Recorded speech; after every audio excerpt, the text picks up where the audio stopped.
में लिख देने की अकड़। ये तो बाबा के प्रसादी है। हाँ तो यही सब की बर्बादी है। हे बाबा वही तुम्हारी मरनी चौपड़, भाग में लिख देने की अकड़। तली हमारा अर्जी सुनी, सृष्टि के सब काम छोड़िए बाबा, हम पे नजर तानी फेरी जी। हे जटाधारी, ये त्रिपुरारी, कालों के काल महाकाल, आपका चेला लेकर आया है एक सवाल। कृपा करी रउआ पे ही तैयारा भागिए बाबा, हम कहा ले बजेरी जी।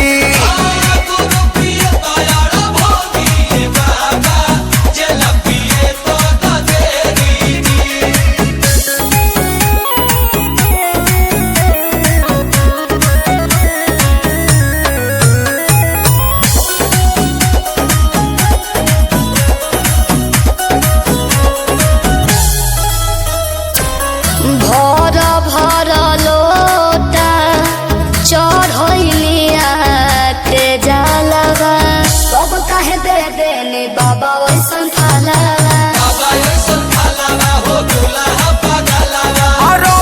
के पीस के पियावत परवती,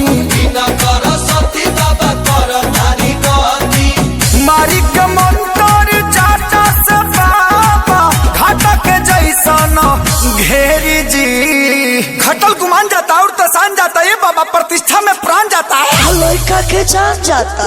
रउआ पे ही तैयारा भागिए बाबा, हम कहा ले बजेरी जी।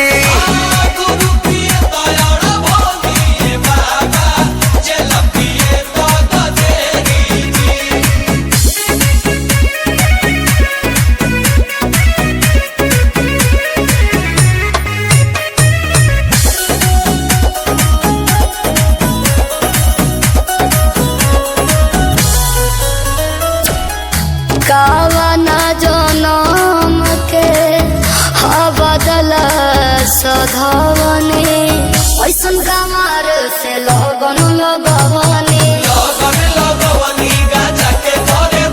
अरे प्रिंस प्रियांशु भी सुने संगे गरिया,